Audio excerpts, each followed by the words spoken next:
confident po kayo sa conviction in terms po ng mga tutulong?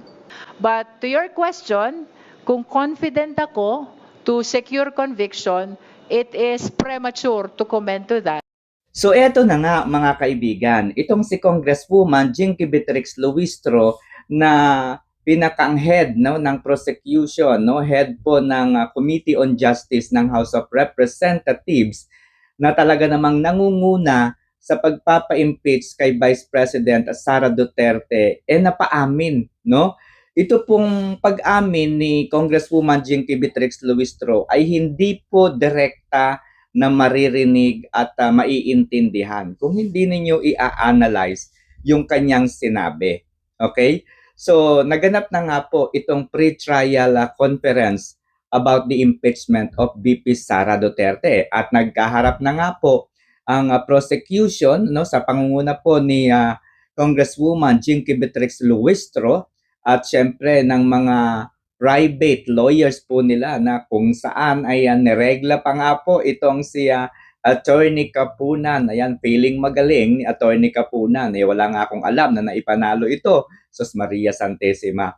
At eto na nga mga kaibigan, nakaharap na nila ang mga abogado, ang mga counsel ni Vice President Sara Duterte. So sa pangunguna po syempre ni Attorney Sheila Season. Okay, so sa unang paghaharap pa lang, ayan, so ito na nga po yung talaga namang lumalabas sa lahat po ng mga social media platform. Ayan, so nilampaso daw, talaga namang nginudngud daw ni Attorney Sheila Season itong si Congresswoman Jinky Beatrix Luistro. Okay, hindi po malabong mangyari. Bakit? Kasi po, politician po itong si Congresswoman Jinky Beatrix Luistro. Yung kanyang kaalaman po pagdating sa litigation, pagdating po sa practice of law, lahat po yan teorya, no? Lahat po yan theory, ibig sabihin by the book. Kung ano lamang po yung nakasulat doon sa libro, yun lamang din po ang kanyang susundin at nalalaman. Kung ano po yung nakasulat sa kanyang script, about the impeachment of VP Sara, about the grounds for impeachment kay VP Sara, yun lamang din po ang kanyang babasahin at iintindihin. Ang problema po sa kanya, dahil wala po siyang actual na practice at hindi po siya litigation lawyer, malabo talaga na maipagtanggol niya ang kanyang posisyon. Okay? So, noong mga nakaraang buwan, alam natin, na talaga namang very vocal siya, confident na mai-impeach itong si VP Sara Duterte. Pero sa kauna-unahang pagkakataon, sa kanilang unang paghaharap ng mga abogado ni VP Sara Duterte, katakataka na inilihim nila ito sa publiko. Yes, ang pre-trial po dapat ay nakapublic po yan at napapanood ng maraming Pilipino. Okay? Pero saan ka nakakita? Ginawa ito na parang executive session na kung saan ay sila-sila lamang ang makaririnig at makakikita ng mga pangyayari. Alam nila yung mga ebidensya ng prosecution, alam din nila yung mga hawak na ebidensya ng depensa. At syempre, itong si Congresswoman Renico, taga-UP, isang, alam nyo to, aktivista, grupo po ni Joma Season, itong si Renico. Napaamin. Yes, napaamin po siya. Kung inyong iintindihin lamang yung kanilang mga sinasabi, napaamin na bakit daw ngayon lamang inilalabas ng defense yung kanilang mga ebidensya. Syunga-syunga pala itong abogadang ito bobo. Malamang, nasa prosecution ang burden of proof. Ibig sabihin, ang kampo po ninyo, yung mga nag-file ng impeachment, nasa inyo yung burden of proof. Kailangan ninyong ipakita sa publiko at iharap ninyo yung ebidensya ninyo dyan sa pre-trial.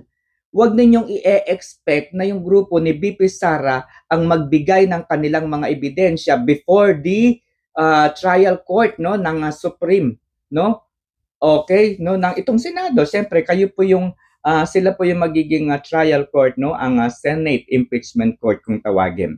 Okay, so ang sabi ni attorney, yan, attorney pa man din ito pero boba, si Renico. Bakit ngayon lang daw nila inilabas itong mga ebidensyang ito? So, di ba nagulat sila?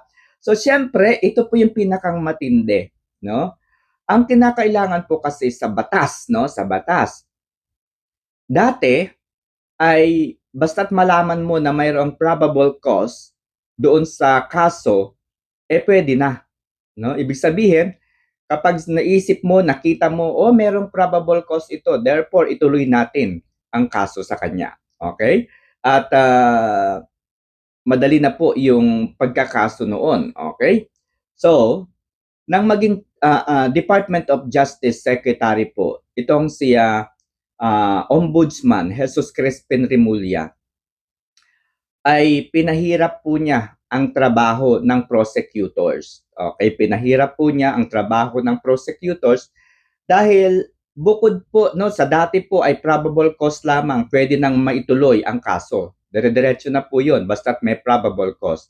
Ngayon po hindi, no?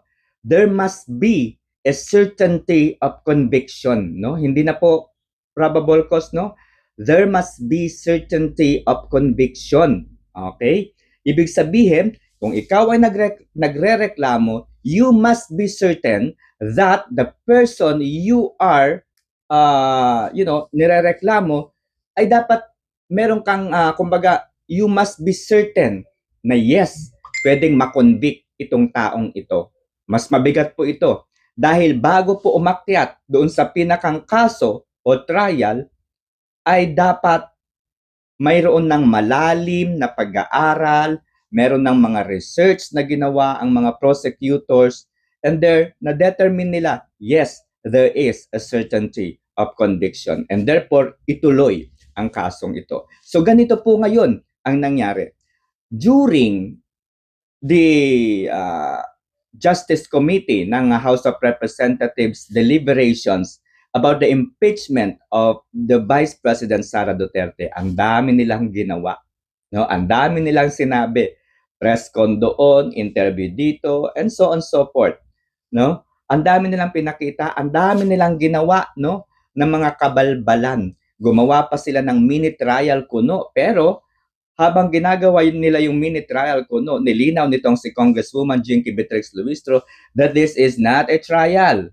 This is not a trial. This is just an inquiry, etc., etc. Para lang maipalusot. Kasi nga po, bawal po, no, na magkaroon po ng hearing, ng trial sa House of Representatives. Dahil ang trial po ay ginagawa lamang sa Senate Impeachment Court. Okay? Even though, no, para lang mailusot yung kanilang mini trial, kasi nga wala po silang ebidensya eh. Wala silang mga testigo, no, laban kay VP Sara Duterte. So ang ginawa nila, bumuo ng mini trial para kunwari, magsusubpina sila, mag-iimbita sila ng ganito-ganyan, and so on so forth. And then dito po nabuo ang envelope. Okay, so nandito po yung box, no, instead of envelope, box, no, mula sa Department of Trade and Industry. Yung mga record po, no, ni VP Sara, yung kanyang SALN, o BIR ba yun? O yung ITR pala. Okay, so yung kanyang SALN. Alright, so nandun sa box. Ito na nga po ang nakakatakot dito. Posibleng mabasura ang impeachment dahil una, yung mini trial ay wala po sa impeachment rule at hindi po ito ginagawa ng House of Representatives. Bawal po sila. Tanging ang Senate Impeachment Court lamang ang mayroong karapatan na mag-trial. Pangalawa, yung mag-imbita po, mag-subpoena po, etc., etc., ay trabaho po yan sa trial. Hindi po yan nire-request, no, sa House of Representatives. Kaya nga, anong pansinin ninyo? Wala silang nagawa. Hindi po nabuksan yung box. Dahil yung pagbubukas at pag-iimbita pa lamang ng mga ganyang mga ebidensya, ano po siya, fishing expedition na tinatawag. So nangangalap pa lamang sila ng evidence laban kay VP Sara Duterte. Yan po ay ginagawa sa Senate Impeachment Court. So dalawa po na grounds yan na hindi po pasado. Okay, so ito po yung pinaka matinding revelasyon ng Committee on Justice, no? Kung iintindihin niyo lamang, no? Ang sinasabi po kasi there must be certainty of conviction. At ayon kay Congresswoman Jinky Beatrix Luistro, hindi na raw nila maaring masabi kung mayroon nga bang certainty of conviction. So hindi na sila sure kasi nga nung magharap sila sa pre-trial conference, nalaman nila na marami at mabigat ang ebidensya ng mga abogado ni Vice President Sara Duterte. So, nang magharap po ang prosecution at ang depensa, marami po yung lumalabas na balita, no, na mga post sa social media na nilampaso daw ni Attorney Sheila Sison itong si Jinky Beatrix Luistro. Ayan, malinaw po yan talaga at posible pong mangyari. Bakit? Kasi kung inyong matatandaan, si Congresswoman Jinky Beatrix Luistro, bagamat siya po ay isang abogado o kahit na po siya po ay naging profesor o dean ng law school no, sa kanilang lugar, wala po siyang experience pagdating po sa litigation. Wala po siyang experience pagdating po sa criminal case. Wala po siyang experience sa korte, no? Lahat po ng kanyang karanasan ay nakabase po sa libro, nakabase po sa script na kanyang sinusundan. Kung ano po ang script sa House of Representatives, yun po lamang ang kanyang paniniwalaan at maiintindihan, no? In fairness to her, no? Kasi kung yan po yung script na ibinigay sa kanila sa House of Representatives, yun po talaga ang kanyang sinunod. And very consistent siya doon sa bagay na yan, no? Even before na mag-umpisa. Sa totoo lang, ang nakikita ko dito, noong mag-umpisa ang pagpa-file ng impeachment case against VP Sara Duterte sa House of Representatives, wala pong choice, no? Wala pong choice itong lower house, no? Dahil tanging si Jinky Beatrix lamang yung merong capacity, no, na maging pinuno o head po na ng Committee on Justice. Una, dahil siya po yung pinakang madaldal, pinakang maingay at siya po yung nagpapabibo sa House of Representatives. In fact, nakuha pa nga po niya yung tagline na the next Miriam Defensor Santiago. Malabo po, no? Sapagkat si Miriam Defensor Santiago palaban. Kapag may kaso laban sa kanya, talaga namang nilalabanan niya. Si Congresswoman Jinky Beatrix Luistro, may kaso ang kanyang asawa pero instead na labanan niya yung kanyang kalaban o kanilang kalaban, itinago niya yung kanyang asawa and she's very proud of it dun sa kanyang ginawa na itago yung kanyang asawa. And therefore, dahil asawa niya yan, mahal niya yan, ayaw niyang makonvict, humingi siya ngayon ng tulong, no, sa law firm ng asawa ni Vice President Sara Duterte na si Attorney Mans Carpio. Kaya nga nagkautang sila ng 8 million sa asawa po o sa law firm ng asawa ni VP Sara Duterte. And she admitted it, no, na meron siyang bayad. No, meron siyang utang pala. Wala siyang bayad, meron siyang utang. So eto na nga, because of lack of experience, no, in the actual practice of law, talaga namang sisipain ka talaga, no? Sa unang paghaharap pa lang po nila, malaki po yung posibilidad na totoo yung sinasabi na siya po ay nilampaso ni Attorney Sheila Sison na talaga namang hindi lamang litigation lawyer. Ito po talaga ay sumasali talaga sa mga, no, even nung nag-aaral pa po ito, talaga namang debater, no? Talaga namang debater itong si Attorney Sheila Sison. And take note, no, si attorney pa lamang po yan. How much more yung abogado na nandoon mismo sa Department of Education during the time of the VP Sara's stint sa DepEd bilang secretary, no? Si Attorney Powa. Actual 'yon na nandoon sa Department of Education. So, alam niya yung mga transactions doon. Alam niya kung paano kumilos ang mga tao at ang VP noong panahon na 'yon nang siya po ay Secretary of Department of Education. So malinaw po na talaga namang maibabasura yan. And there you go. No, ginawa yung mini trial, mali yun. Pangalawa, nagsabpina ng mga tao, mali din po yun. Nag-imbita ng kung sino-sino, yan. At syempre, naglabas, kinalkal yung SALN, etc. At nabuo nga po yung isang box. Okay, sabi nga po ni dating Senador Franklin Drilon, ayan, nakakatakot ito. Oo, nakakatakot itong impeachment na ito at tiyak ko na mababasura muli ito. Bakit? Dahil mauulit na naman ang nangyari noong panahon ni President Joseph Erap Ejercito Estrada na kung saan ay hindi po natuloy ang impeachment dahil sa hindi po nabuksan ang envelope. Ayan, dahil po sa confidentiality ng information. Kapag binuksan kasi yung envelope, maraming malalabag na batas. Okay, constitutional rights and constitutional provisions ng batas. Alright, regarding sa privacy, confidentiality of all the information. Bakit? Dahil kapag binuksan po yung envelope noon, maraming madadamay na hindi po dapat madamay. And ganun din po dito sa box kung saan kasama po ang isang pribadong individual, pribadong individual kagaya nga po ng asawa ni VP Sara Duterte na si Attorney Mans Carpio. Hindi po siya dapat madamay sa impeachment na ito. He is a private person, a private individual, a practicing lawyer. So he should not be impeached. Okay, si VP Sara lang. So magkakaroon ng conflict. Hindi pwedeng mabuksan ang box. Bawal yan. Okay. So napakasimple, di ba? At eto na nga. Kung pakikinggan ninyo yung interview kay Congresswoman Jinky Beatrix Luistro, she admittedly na mahina ang laban ng prosecution.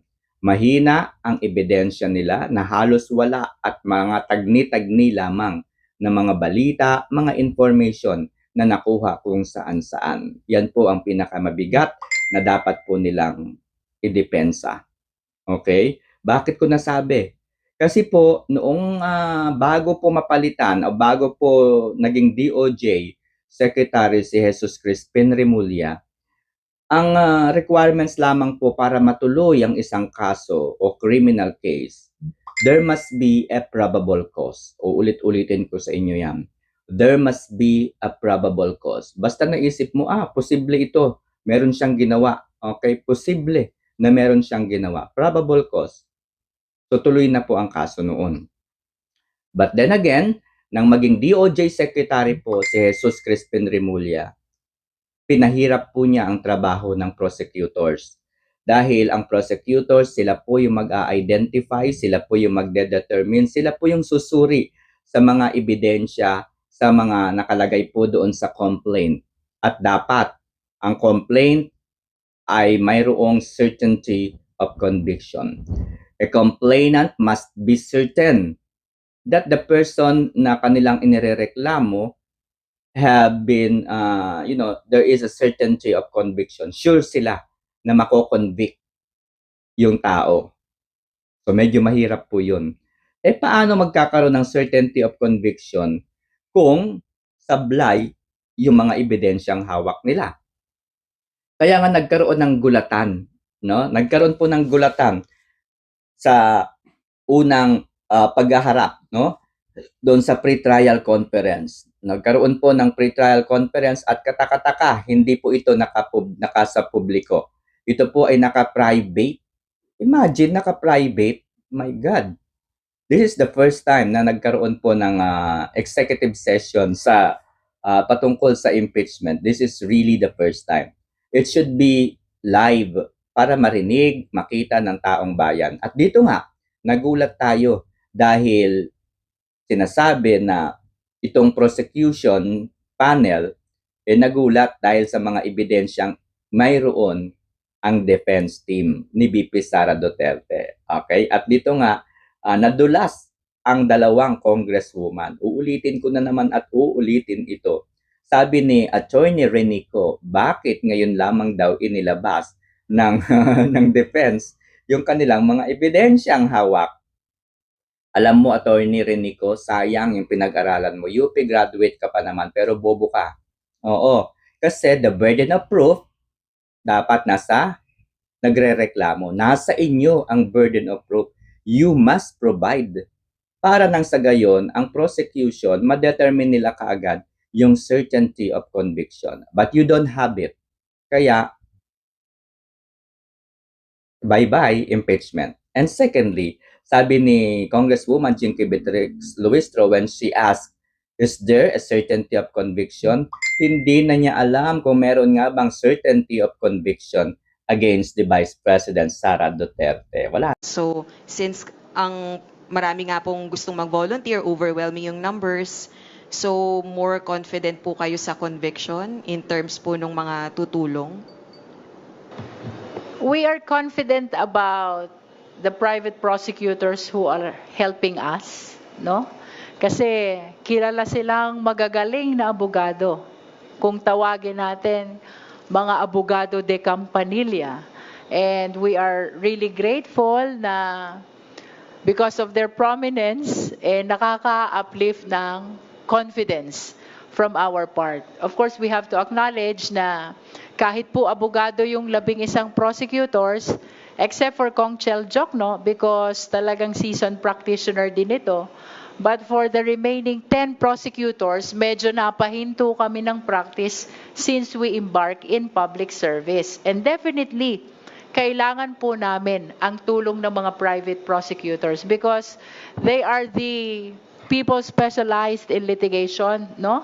At perhaps res ipsa loquitur na to. Alam nyo naman kung gaano kalalaki itong law firm na ito, the PECA Bar, the Kapunan, and even sa legal, no? And because of their presence and support that they are extending to us, indeed, talagang na-boost ang confidence ng 11 prosecutors because of this support, no? And not only that, not only the private prosecutors, we are confident as well because of the strong evidence that we have. But to your question, kung confident ako to secure conviction, it is premature to comment to that. We have not seen, as a matter of fact, the evidence of the Vice President. You will remember, yung sagot niya sa Justice Committee, yung sagot niya sa impeachment court, almost the same. And it evolved on constitutional and procedural and technical issues, no?